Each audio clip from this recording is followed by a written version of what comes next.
All right, welcome to We Are Something Else presents Smoque N Spiel with your boy Kaleo.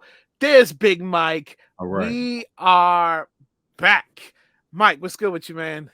Hey, man. Hey, another beautiful weekend, man. I'm just all right, man. I'm glad summer's basically here, man. Even though it's a little bit cooler this weekend. Hey, man, I've just been hitting up a lot of baseball games, man. Just trying to be outdoors as much as possible, man. Got the hiking stuff going on. But yeah, man. Hey, it's one of my favorite times of the year, man. Where it's not super hot, but it's definitely nice enough to just spend all day outside if you want, man. Whether you're doing grilling, hiking, watching sports or whatever outside, man. I play softball as well, man. So it's just like I'm trying to be as active as I can Yeah, outdoors, man. So that's what absolutely. I've been up to. Absolutely. Yeah, same here. My football season is back. Play Mhm. flag on the weekends. Love it. Just it's a good outlet. Still hitting the gym. But look, episode 7. Yep. We are here. If you watched episode 6, we did Robert Townsend's The Meteor Man. It was a great movie. Hope you guys watch it. But tonight, we got another one that we're bringing to you that hopefully a lot of people are familiar with. But before we get to that, what you smoking on, Mike? Oh man. Hey, so I'm still working on that purple grape. I mean, I wish I would have came up with a more like creative name for this, but I mean, it's sounds kind of basic, but it actually smokes really well, man, especially when you combine it with trifectas, twice the ice, these two together, man. I think it's definitely one of my favorite definitely combinations so far. Mm-hmm. So yeah, man, Fumari Purple Grape. Hey man, Bet. good Bet. stuff. And me, I am still working on orange cream. Mhm. And for those who I'm gonna break the third wall down real quick. For those who don't understand why me and Mike are still wearing the same outfit we wore 2 weeks ago in episode 6 with the Meteor Man, and still smoking on the same hookah. Well, we recorded this shit the same night, so duh. No, I'm just joking. But let's have some fun.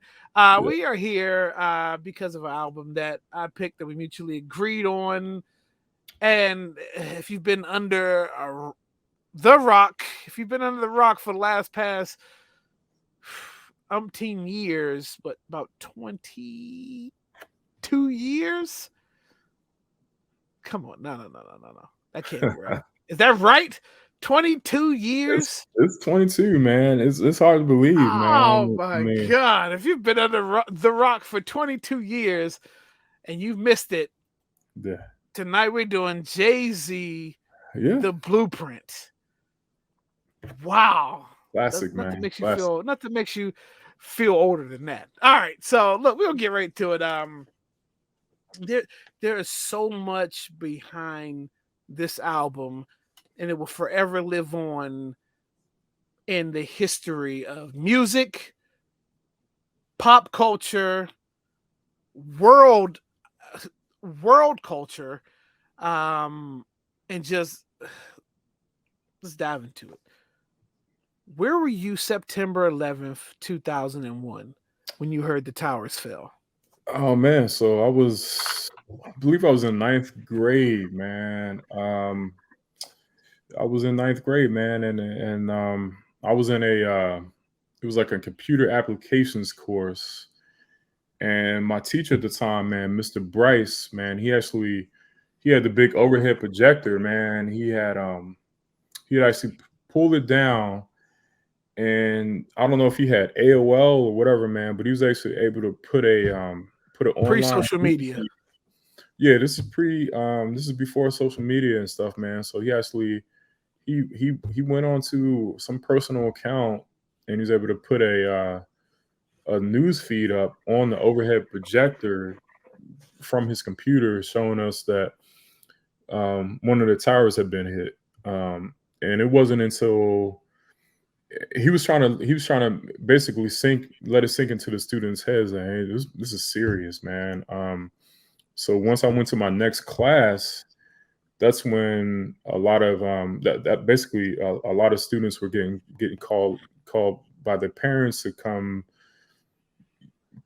leave school for early dismissals and stuff like that. And my dad actually came and got myself and my brother, who was in elementary school at the time. Wow. So he got us both out. I mean, he was a government worker at the time. So was my mom. And sure enough, all the schools let out, I think, that same day. But we beat the rush basically. So I was at home, man, basically just watching everything, man, on TV, man.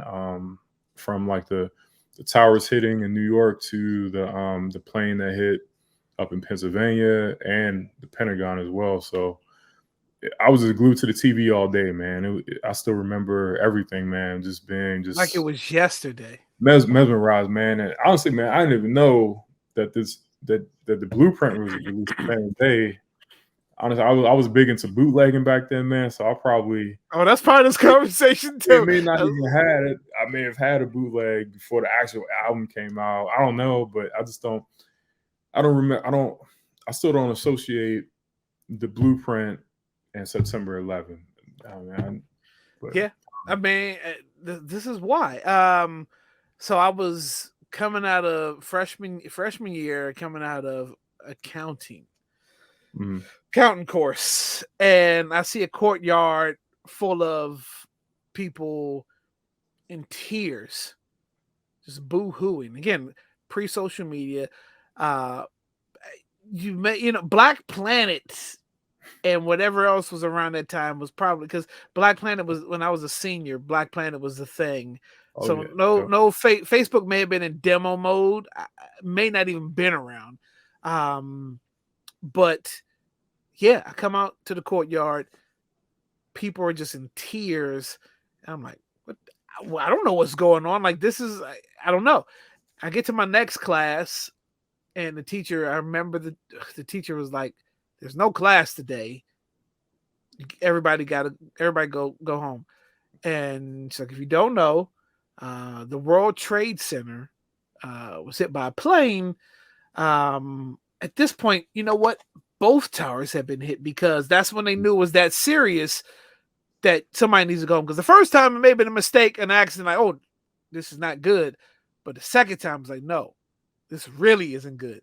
So she was like, go home, get in touch with your parents, and figure out what's happening. Okay. Mhm. But also I remember that day, Blueprint was releasing because Oh, after school I was you actually planning on. remember it? Okay. I remember it was coming out, and after that, because my plan was to go to class, go to Circuit City afterwards.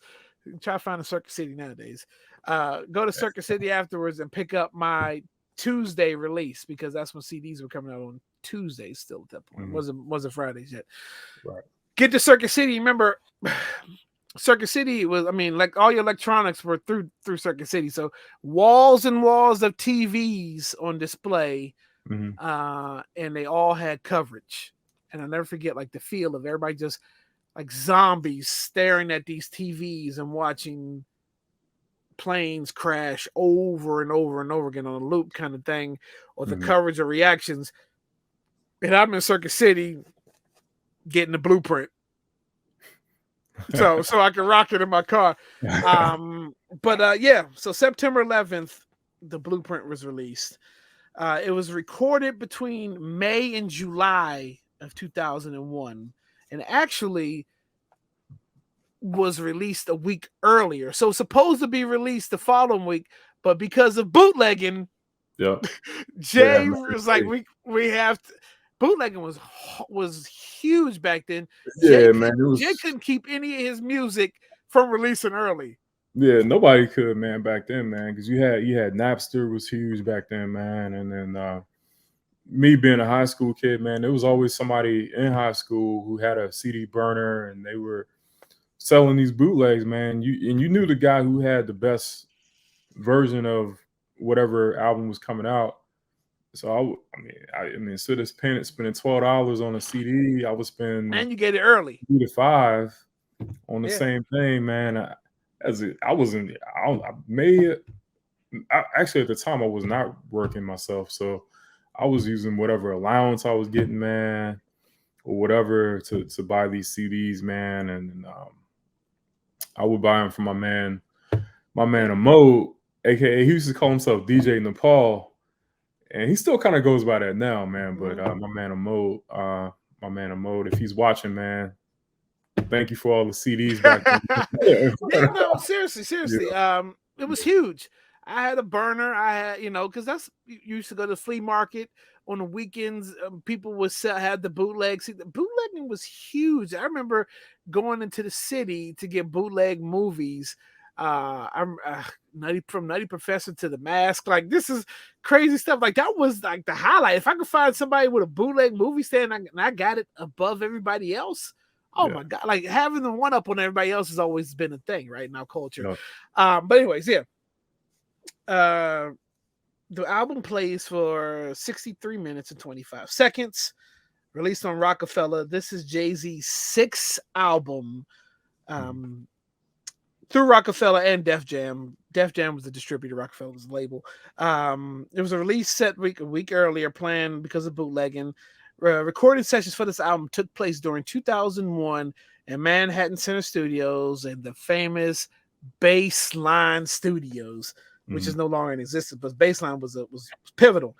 Production handled by Kanye, Just Blaze, Bink, Trackmasters, Timbaland, Eminem, who also was only the sole guest feature. But let's be honest, Blueprint is only known for Just Blaze and Kanye West's back and forth competition to stand out on this album. This was their album. This put them on the map.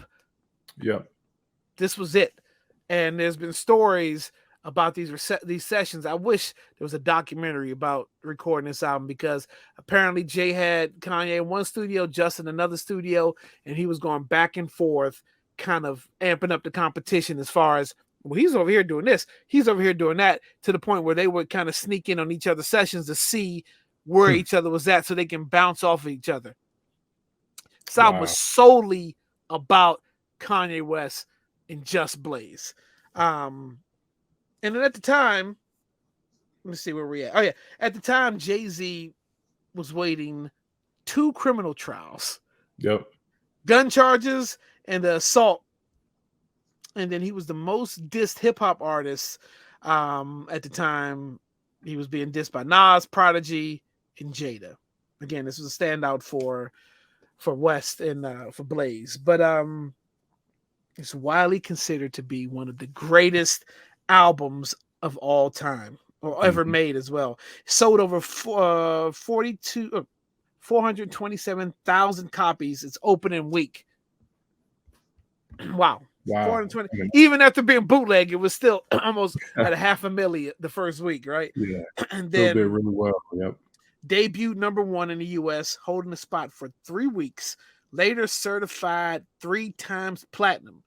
Library of Congress, National Recording Registry for Music, being culturally historic and aesthetically significant, being the first entry created in the 21st century. Wow. The Blueprint was reportedly cut in 2 weeks. 2 weeks for this masterpiece, right? Jay recorded 9 songs in 2 days.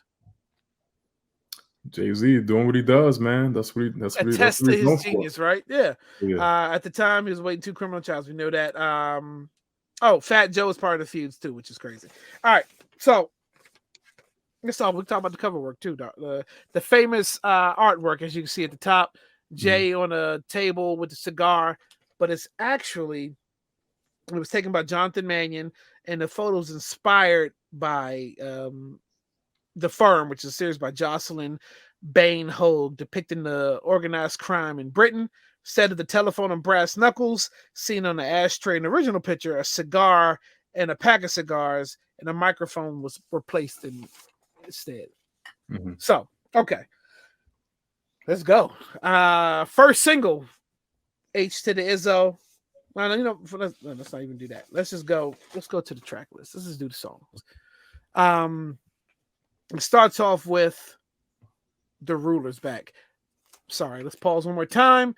This was the album that was before this one was the Dynasty Rock La Familia, and then the album that came after this was the Unplugged album. Yeah. So this is where we are in Jay-Z's career. Okay, The Ruler's Back, first track. So yeah, Ruler's Back is kind of a take on Slick Rick's The Ruler's Back, which is classic. If you ever heard that, check that out. But it's produced by Bink. And this track just pretty much Jay starts off like straight to the point. Look, he's established himself as the ruler of rap. Like competition was heavy back then in the rap game for Jay and a lot of these other people from New York rappers at that too. So Jay off the break, Jay is established himself as the ruler. Any notes on this one from you about the Ruler's Back? No, I don't have anything on the Ruler's Back. It was kind of like, at that time, man, in 2001, I mean, a lot of rap albums, man, they kind of had these intros, man, to kind of give you an idea of give you like almost like a blueprint of what the rest of the album is going to be like. And this one is kind of like self-explanatory to me, man. It kind of gives you an idea, like, hey, this, the next 12 tracks, man, he's really gonna go in on it, man, and try to establish himself as, the king of New York, king of the East Coast, Yep. King of rap, man, basically. Yep. All right. So we get right into it after the Ruler's Back. Like you said, opening, even I think to this day, the first track you hear on most albums, they don't necessarily call them intros anymore, but it establishes kind of, or it should establish where we're going with this project, right? Yeah. Okay. So track 2, like we get right into it. Normally track 1, you kind of establish where you're going with the album, but look, track 2, Takeover, produced by Kanye West. We get right to the thick of things. This was the first time that Jay had actually said Nas's name on wax.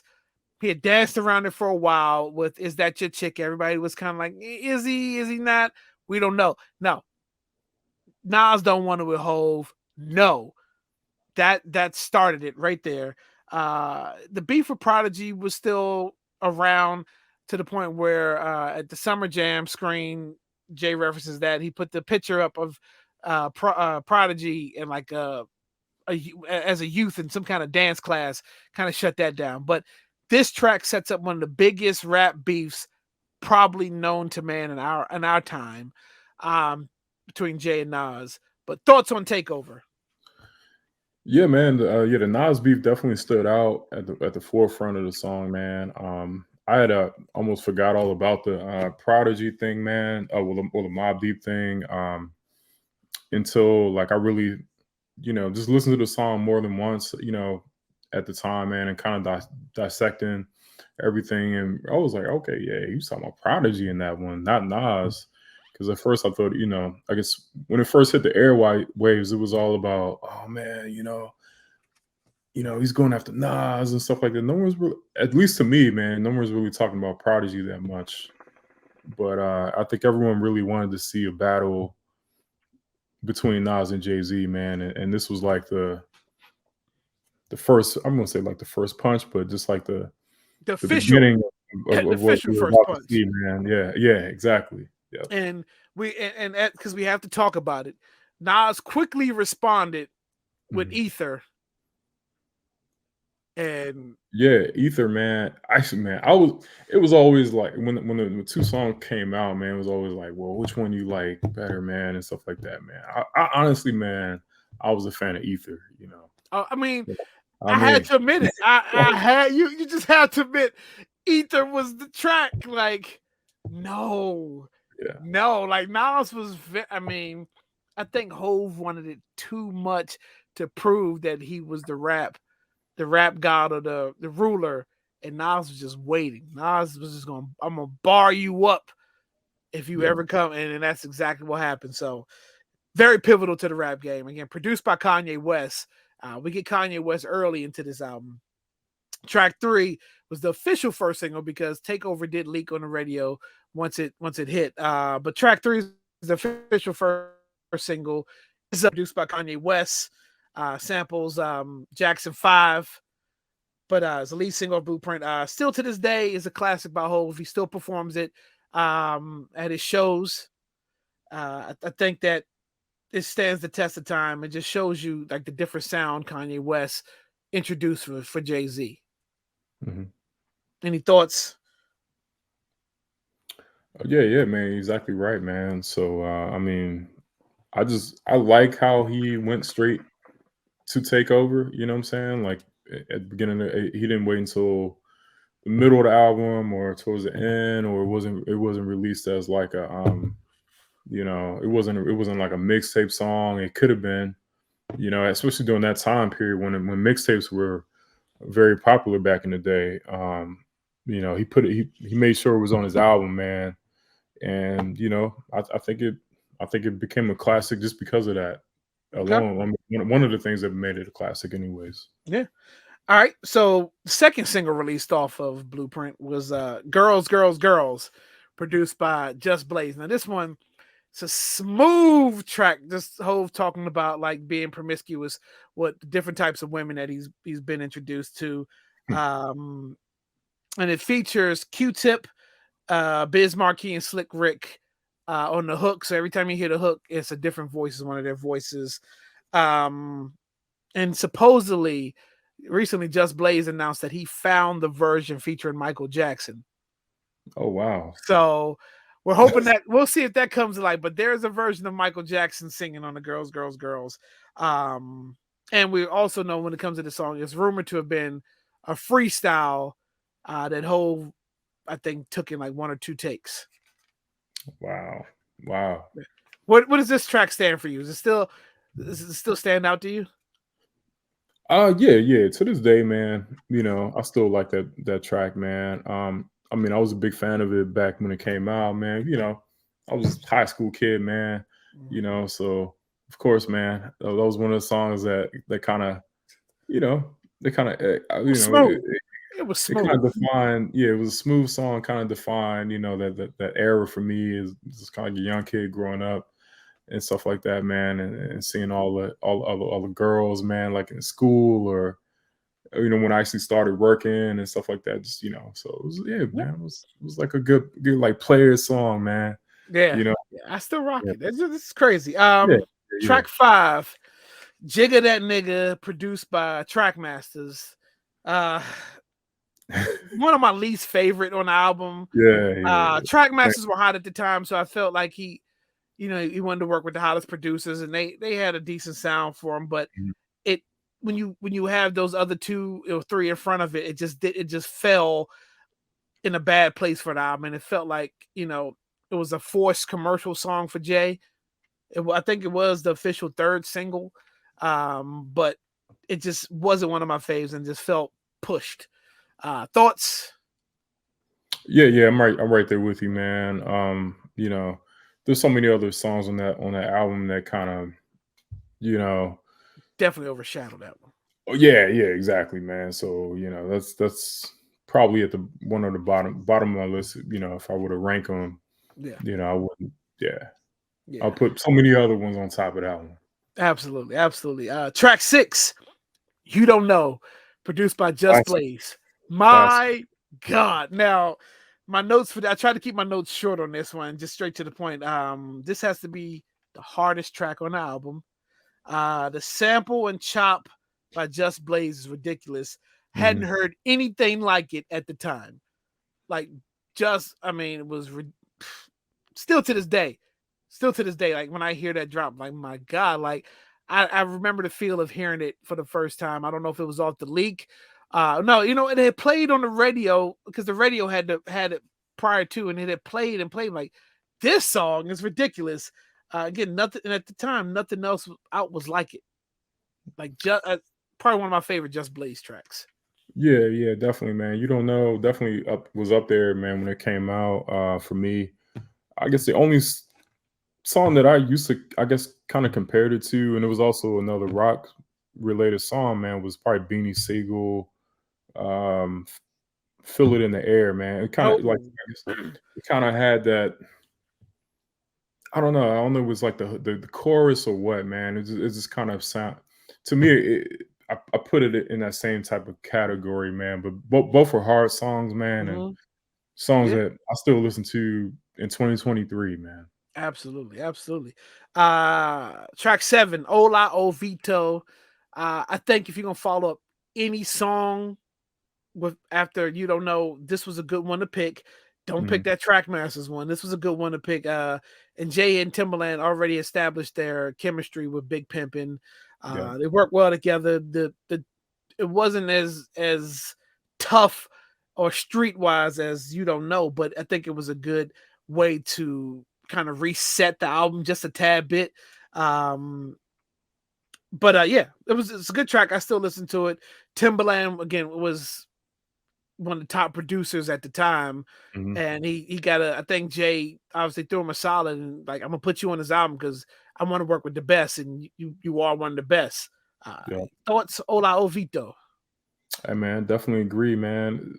That song, man, has like a good it's got like a good it's like a classic like New York song, man. Like you in like certain boroughs in New York, man. You can turn that up, man, and just vibe out, man. Still rock, still rocks. You know what I'm saying? Even today, man. Yeah. Yeah. Track 8. Track 8 is probably it's a lot. Track 8 is layered. It's definitely one of my faves. Heart of the City, produced by Kanye. For those who don't know, it was originally meant for DMX. Kanye made that beat with DMX in mind. He wanted to give it to X. Hove heard it, didn't make it to X.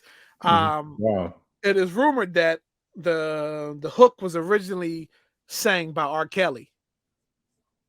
Oh, Ain't no wow. love in the heart Okay. of the R. Kelly on the hook. And remember, I Jay and didn't R. know. Kelly had established they worked well together too because of the fiestas and the not guilty prior to. So and this is before Best of Both Worlds. So Right, right. they had a really good working relationship that they did. And then but I think um no, Hove actually wanted Heart of the City to be the lead single off of Blueprint. I don't know what happened with Ovito. I mean, why Izzo was number one, but he actually wanted Heart of the City to be number one. But this track, Hove reflects on success and takes an introspective look at the jealousy around him. So, Hmm. no love in the Heart of the City yet. Thoughts on Heart of the City? Oh, man. Heart of the City, man, it kinda gives me some older Jay-Z vibes, man. Maybe like, um, Hard Knock Life, like volume 2, Mm-hmm. maybe volume 1, volume 3 vibes, man. It sounds like something that could have been for that album, for those type of albums in that era. But it was, I guess it was part of the album title, man. Is kind of building a blueprint. So maybe you have to bring back some of the old to Mm-hmm. show where you're trying to evolve to. So, but yeah, man, Heart of the City, man. It's still a good song in my opinion, man. And hey, like it's a song I still rock, Yeah. man. And Yeah. and let's be honest, for that unplugged version, Jaguar Wright in the Roots band, that live version is just as good as the studio version. Yeah. Number 9, Never Change, produced by Kanye. Um, Great David Ruffin sample from Simple Yep. Man. And just Jay talks about his success and and how he still remains the same after all his success. Um, Easy track, I think is really good. Um, it has a place on the blueprint. It makes it. I mean, and with Kanye West, like it fits. So that's all I got. What about any thoughts on Never Change? Yeah, Never Change, man. It's got a classic Kanye sounding beat, man. Like it immediately just pops to me as a Kanye track. You know what I'm saying? Just the way that it sounds, man. And Mm-hmm. I would say to Never Change. Well, there's so many other good songs on that song. I wouldn't put it as like my second favorite, but I don't know. Just for that classic Kanye vibe, man. I really like Never Change, man. And I think when this album came out, man, I kind of like I had picked different favorites of that off of this album. It seems like every week that went by, man, I had a different favorite, man. It's like one week it'd be Never Changed, and it'd be like Song Cry, Well, Renegade was. We'll get to it, man. But Renegade is still up there at the very top of Yeah. my list, man. But Girls, Girls, Girls, you don't know. I mean, it's just so many songs, man, that I used to have it in my CD player, man, and just have it on repeat, man. Just going through it, man. Yep. So let's get into it. Song Cry, produced by Just Blaze. Yeah, I think wow, yeah. So it's a sensitive side of Hove. Hove said he knew Just Blaze was a top tier producer when he heard this track. Song is about past relationship transgressions that Hove caused a lot of heartache in his relationships. Um, so I think it gives you a personal side of him knowing that on relationship side, right? You know, we've gotten, mhm. the ruler rap kind of thing. We've gotten like the street side. And this is the Never Change leads you right into Song Cry, which is bringing him full as being, my sensitive side. You're seeing some emotions from me talking about relationships that you probably never seen before. The Right. beat is ridiculous. It's got one of the most classic lines. I was just girls. I was gonna get right back, kind of thing. But yeah, thought Song Cry. Yeah, Songcraft, man, like you said, man.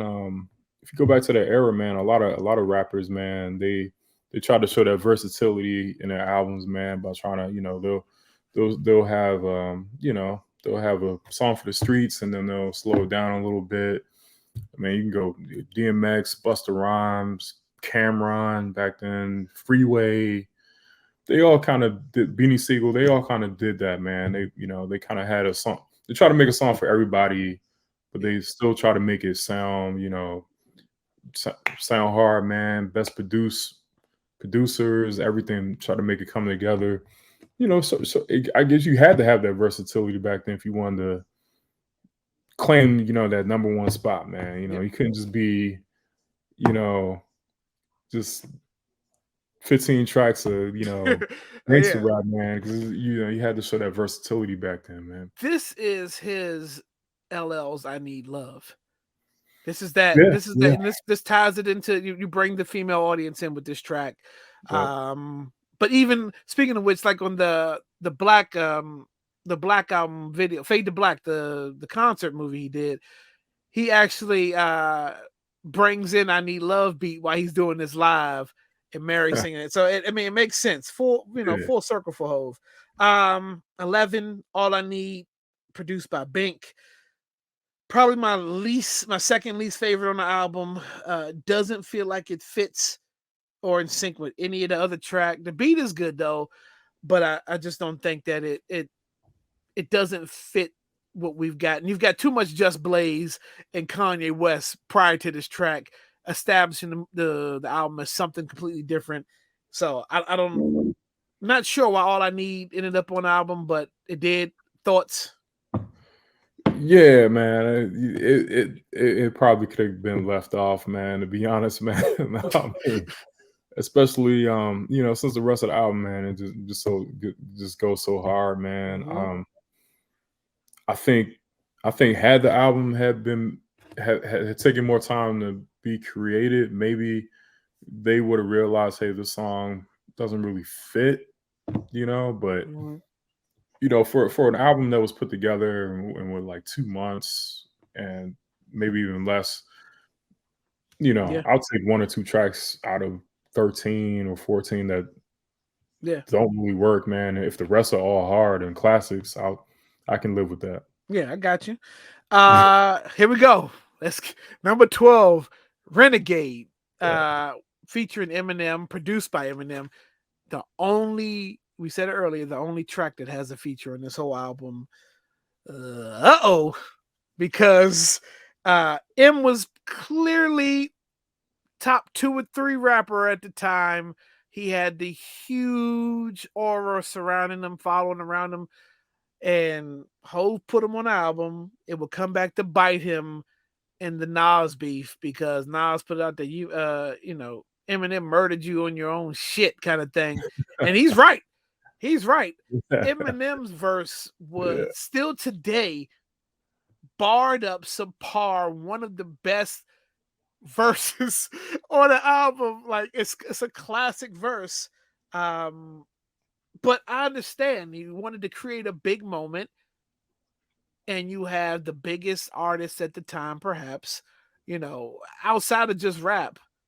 Eminem was huge, and you paired yourself up with him. It was a good song, really good song. Don't get me wrong. Hove didn't. I mean, he had a good verse, but M was just a little better. But thoughts, Renegade. Oh yeah, yeah, man. It was definitely better, man. But the whole song, man, to me, man, it still goes hard, man. Oh yeah, Even yeah, yeah, even in yeah. 2023, man. This is my favorite track. All the radio songs on here, man. Yeah, I mean, they're great too, man. And like I said, man, I used to go back and forth between which one of these songs was my favorite. But I would always go back to Renegade at the end of the day, man, because like Renegade was just such a hard song, man, and Mm, um, you timeless. know, timeless, man, and it's just the beat, man. Jay Z went in, Eminem went in, but man, I think the beat alone, man, was just it just kind of just sets Sets the it just sets tone. that hardness, man. Whatever they spit over this beat, man, it's gonna be fire. It's gonna And be incredible, man. I think this may have been Eminem's first production credit, or at least let you know that he was a producer as well, Yeah, on album. So look, I mean, Hove wanted to work with the best, and he got the best. Yeah. Okay, so let's bring it home. Number 13, Blueprint. My Mama Loves Me, produced by Bink. I think it's a good closer. Bink has the opening and close track with the other one in the mhm. middle, but Bink got the opener and the closer. And this is kind of like, a tribute to homage to his mom. Can't go wrong with that. I think good bookend tracks from Rulers Back to My Mama Loves Me. It makes sense. It feels good. Yeah, that's all I can say about that. Thoughts? My Mama Loves Me.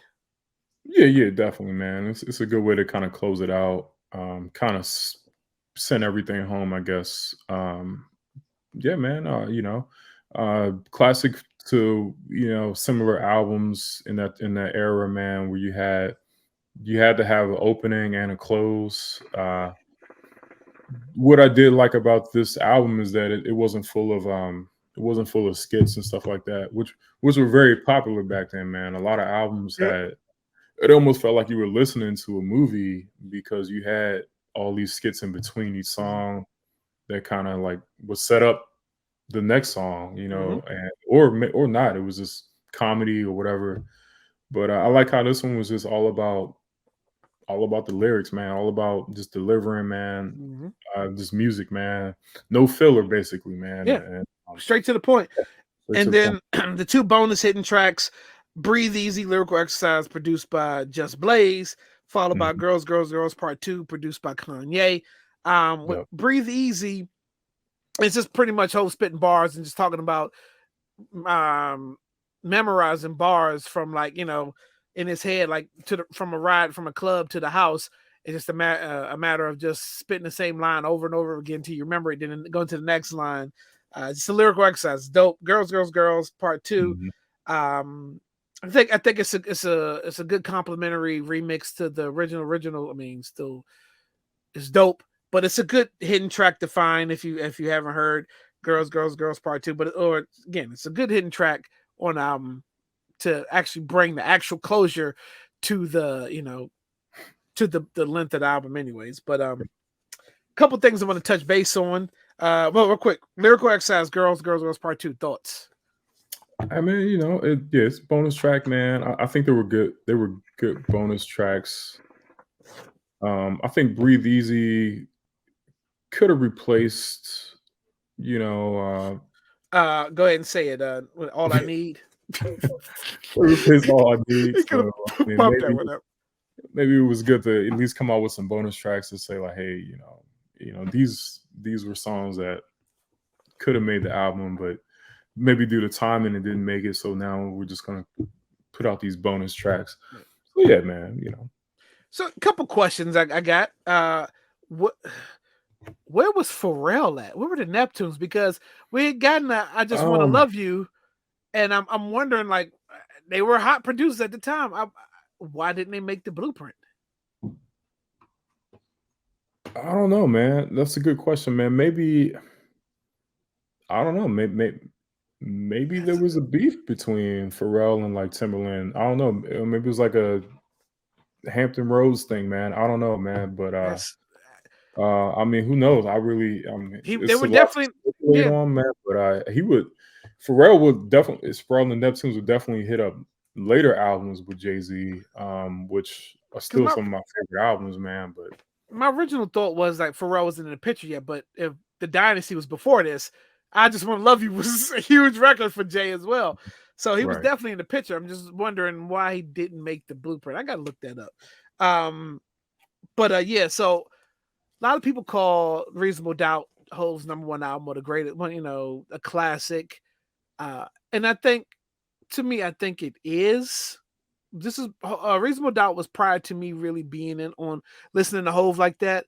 But right now, I'm going to say, and I've been having this conversation, I think Blueprint, because of the era, everything around it, I think Blueprint is a better album than Reasonable Doubt, just because of the era that I came up in listening hmm to Hove.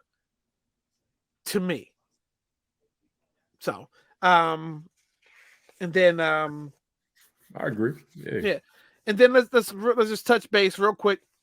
Hove followed up with Blueprint 2. Well, he did the Blueprint 2 and the Blueprint 3. Blueprint 2, Hove and crap, his engineer would tell you there was too many songs of Blueprint 2. There was just too many. What can I think of his the engineer right now, the famous one? Didn't come to me, but yeah, he would just tell you it was just layered. It was too many tracks. It was double album. It was it was just too much, and it fell flat. Maybe one or two good songs in there, but it fell flat. Blueprint 3 was a good response. He got a couple classics off Blueprint 3. But yeah, so let's go ahead. What are your thoughts on Blueprint? Is this a classic? yeah, definitely a classic, man. Guru, I'm sorry. Guru Yeah, is the engineer. Guru. Okay, go Yep. ahead. Okay. Oh man, yeah, man, definitely a classic. I mean, Jay Z, he knew what he was doing, man, when he created this album, man. He had several things going on outside of music, and I think sometimes, man, when you have stuff like that going on, man, it kind of helps you even focus even more, man, to try to like just because at the time you're just trying to escape all the adversity, all the hate, man, and that kind of like empowers you to kind of just focus on what you truly love. In his case, it's music. So he got back in the studio, man. He was like, man, I'm creating a classic, and that's what he did, man. So in my eyes, man, it's definitely a classic. All right. I'm gonna ask because I gotta ask you. How many rings? I'm gonna give it 5, man. Even to this day, man, I still can listen to this album from start to finish, man, and it's still a great album to me, man. It meant a lot to me, back in high school when it came out. It's one of those albums, man, where I may or may not even still have the original because I still have all my CDs and stuff, man. But I used to play it so much that of course, it'll get scratched and stuff over time. So I'm definitely gonna go back and see if I still have it. Um, I would love this but on vinyl. You got the vinyl? I don't have this on vinyl, man. I have very few albums from like the early 2000s on vinyl, man. Because in that era, man, a lot of artists they stopped putting their albums on vinyl because CDs were so popular back then. So if they did come out on vinyl, it may have been a later release later on Mhm. down the line. Once vinyl became a almost like a hipster type thing, Yep. it forced a lot of record companies to kind of like release vinyls kind of post Yep. Yep.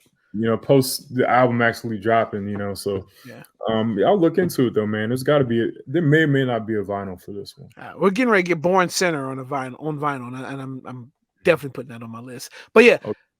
classic Absolutely classic. And again, this will live down in history just as far as everything that was going on in Jay-Z's life, the world, pop culture, rap culture at the time.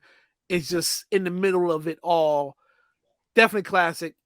Easily 5 rings, even with the All I Need and the other track that Yeah. with the track master, the Jigga That Nigga that kind of didn't really fit at Yeah. the time. Yeah, Still 'cause there's so classic. many other tracks on there, man. It's just like, you kind of forget about the ones that you don't like because there's just so many other ones Yep, that kind of they're so much better. So yeah, absolutely. yeah. But look, if you haven't, if you've been living under the rock past 22 years, um, check out Jay-Z's Blueprint. You won't be disappointed. Just hip hop masterclass. And yeah, and it'll just take you back. And even if you haven't listened to it in a while, just listen to it. It's going to take you back to a point in time. You can place yourself on September 11th and how one of the greatest albums, hip hop albums, there has been released, was released that day, and just everything that was surrounding it. So, Yeah. but that's it. Appreciate everybody for watching Smoque N Spiel. We will be back with more music and more movies to review. All right, y'all. Peace. All right.